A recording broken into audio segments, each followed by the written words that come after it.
O, mayroon po ngayon dumating na parcel. Ito po ay ang nirequest sa akin ng aking apo na takoyaki set.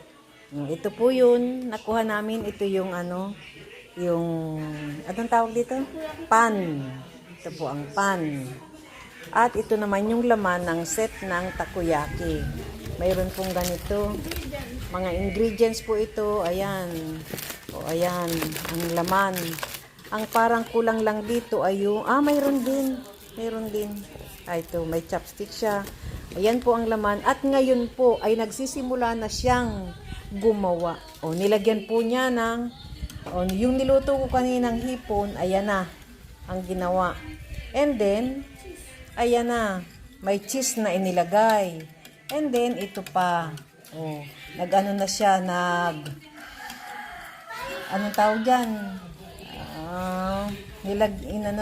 Naghalo-halo na siya. Ayan.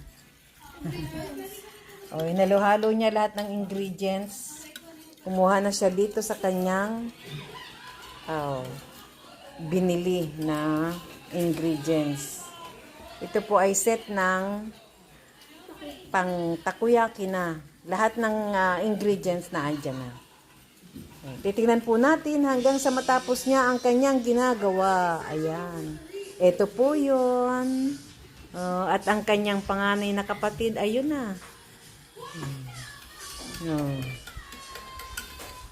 Sila ang gumagawa ng takoyaki. Gusto daw nilang matikman ang sariling version nila ng takoyaki.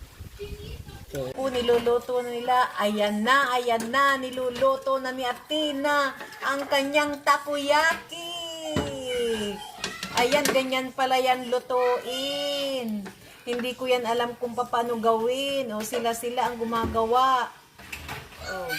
Grade 7 at saka grade 9 ang gumagawa ngayon. Ayan. Yan na po ang finished product. Nilalagyan po niya ng toppings. Ayan na po ang finished product. Nilagyan na niya ng toppings. Ayan, gumagalaw pa dahil sa init nung takoyaki na kanilang ginawa. Yan lang po. Bye-bye. Kain na sarap.